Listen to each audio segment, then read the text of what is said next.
Well, hey, welcome back, Fantastics. How have you been? I've just kind of been hanging around, did some deep cleaning with the van today, especially back there.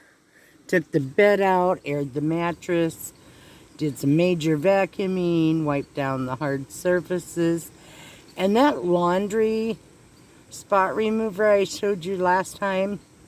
I got it at Dollar Tree, and not every Dollar Tree sells it. Oh my gosh, it cleaned up the hard surfaces so well. I'll show you a picture of that before I close out this video. But I wanted to kind of come out with, I have been getting a lot of people that have been asking me the same questions. It's people mainly that I've been meeting, but I know I have a lot of new subscribers on this channel. So I just thought we'd kind of cover a few things. One of the biggest questions I get is, aren't you scared? No, I'm not. I love it out there. I always take very good precautions. So some of the stuff, when I pull in, whether it's a parking lot, boondocking, or a regular campground, I look around, see who's around me, kind of assess, and then pick where I want to park. And if I'm not comfortable, I leave.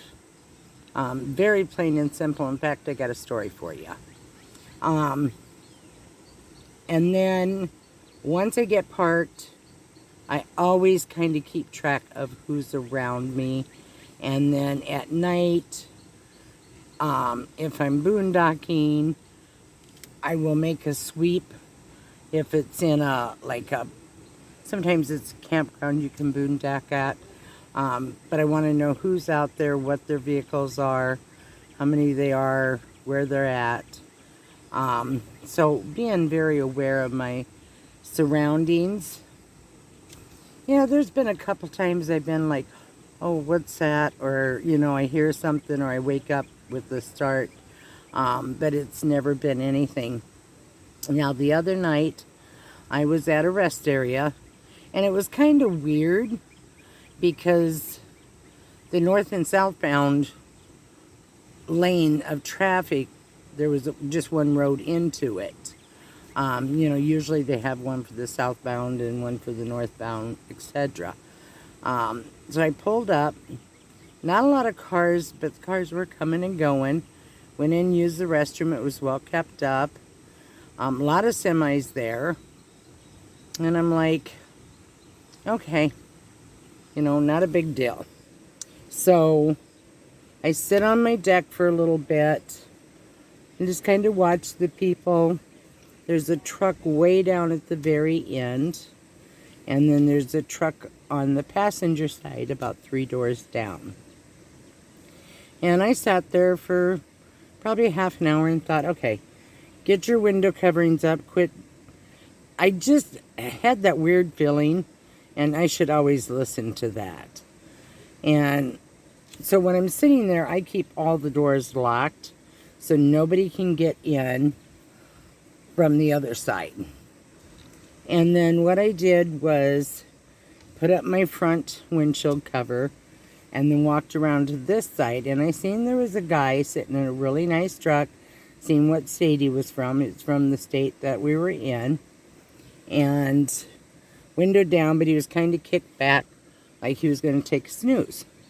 Okay, probably just tired and going to take a quick cat nap. But I didn't have my back to him. I kind of stood at the side. I could see that he was getting out. And he walked right along the curb, which brought it right to my attention, got my spidey senses, if you'll say, up. And he stopped right in the front passenger side of my van and said, care if I come over and see you later? And I said, sure, my Winchester will be waiting for you. And he kind of went, oh. And he walked on to the bathroom. I made sure he was in the bathroom. I grabbed my window coverings and I hightailed it out of there. Now, He could have been saying, do you care if I come over for a conversation later? You know, he might not have been a threat, but I wasn't going to take that chance. Because most guys aren't going to use the lingo, do you care if I come over later? They may say, oh, I see you have a solar panel. Are you living in this? You know, oh, you're from this state. Or they walk past. So that was just a clue. And then I found a safe place to land. And I made sure he wasn't following me. And I drove kind of a crazy area into a bigger city. So it would have been tough for him to find me. I so many times see people walking a trail, women especially, and they're on their phone. Heads down, they're looking, and they're carrying a big old purse. If you're walking a trail, don't carry a purse. It makes you a target. Lock it in your trunk. Don't carry one if you're going to go out hiking. There's nothing you're going to need out on that hike other than your phone and maybe a bottle of water. You don't need to take a purse. And for God's sakes, don't be walking with your head down looking at the ground or your phone. Look around. Turn around. Look to see who's behind. Know who's around you. Carry a weapon, a wasp spray, hairspray, something for your protection. I see it all the time, too. Women coming out of buildings, Walmarts, into parking lots, and their heads are down. They're not paying a dang bit of attention. That makes you a very easy target. Look around. Walk confidently. That is going to deter them. They're like, oh, this woman's looking around. She knows what she's doing. They're not going to mess with you as easy as that person that's got their head down, all involved in their phone. One thing I've noticed, and I do sit a lot with my door open, and I'll sit here and I'll play on my phone. And the doors are locked around me, but this is open. They could come right up to my corner and there's nothing I can do. So now, and I caught myself doing this a lot. So now if I'm going to be on my phone and playing, I have to sit like this.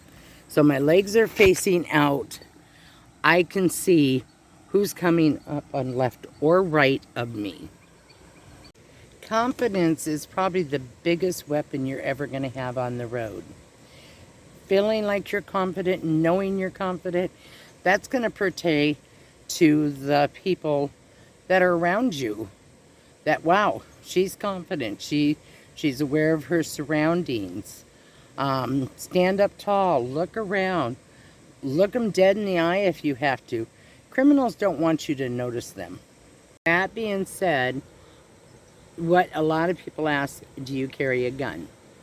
I'm not going to say whether I carry a gun or not. That's nobody's business but mine.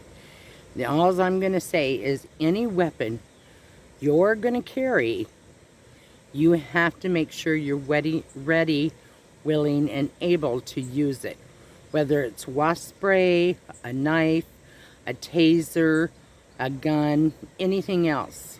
You've got to know how to use it and be prepared and willing to.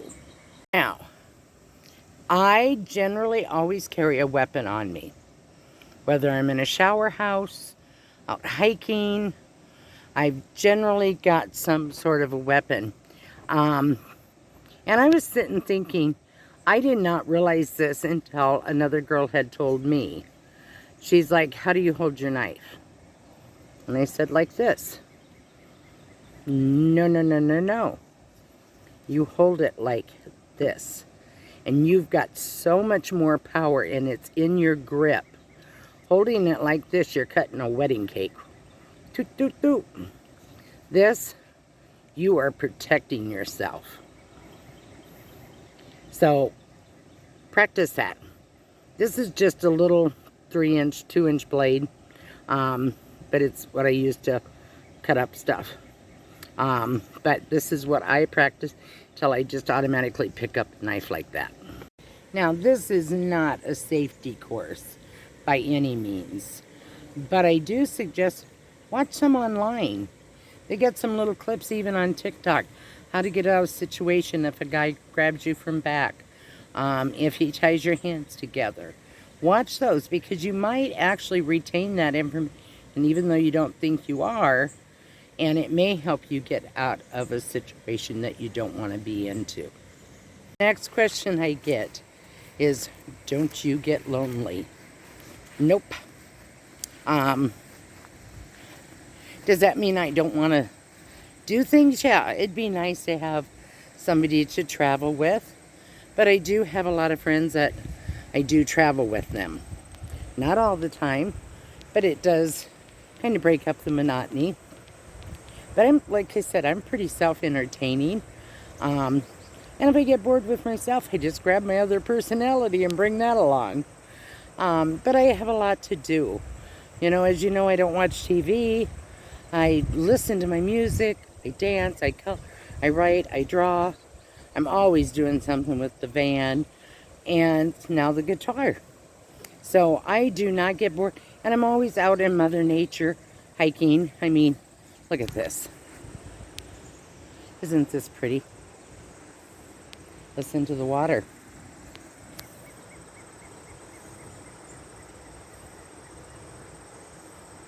Yeah. So, you know, I can just sit here and relax. I'm not running around doing errands. Well, not every day. But I've always got something to do. So no. Sorry about that. So no, I don't get lonely. I got a book to read. So there's always something I can find to do. So it's just, I am enjoying every single day out here. Next big thing is, how do you take a shower? Like everybody else. Sometimes I'll go into an Army Corps of Engineers or a national park. I got the Senior America the Beautiful pass, so I can take a shower at any of those places for free. My baby wipes, if I'm in a parking lot, if I'm out boondocking, just my foldable bucket and bar of soap and water and get sparkling clean. Casey's, gas station rest area. I go in, take my soap, my rag, clean up. I've done videos on that before. It really is very easy staying clean on the road. It's not even something I have to think about. It's just easy to do. That being said, on really hot days, I've been known to jump in a lake and swim, or in a river or a mountain stream. The mountain streams are freaking cold though. And then I do a really good wash up afterwards, but it gets all the sweat, the grime off, and then I just have to wash it. I always make sure the lake is clean, and so I don't smell like a sardine when I get out of the water. But then I'm getting a little bit of exercise along with it. How do you cook? How do you eat? Do you eat out all the time? No, if I'm in someplace and I can show them my stove, my fridge, my food, I cook just like anybody else does, except all my cooking is done outside on my Coleman 2-burner propane stove. And I've always generally got a good view. And I've made homemade lasagna out on the road. I make pizza, shrimp Alfredo, French toast. So anything you can make in your house, chances are I can make out on the road. All of that being said, not everybody's bad out there. I think social media, you know, we all play up the bad parts. We don't play up the good parts and the good people out there. So, you know, by finding and talking to strangers, I've met some really awesome people out there. And if I wouldn't have talked with them, I would have missed out on some good friendships. So that being said, I'm going to close the video out. That soap that I was talking about is called Soil, S-O-I-L, Love. You can find it at Dollar Trees. It is fabulous for washing hard surfaces, whatever. If I find some more, I threw the bottle away, I think, because I can't find it. I will show you what it does.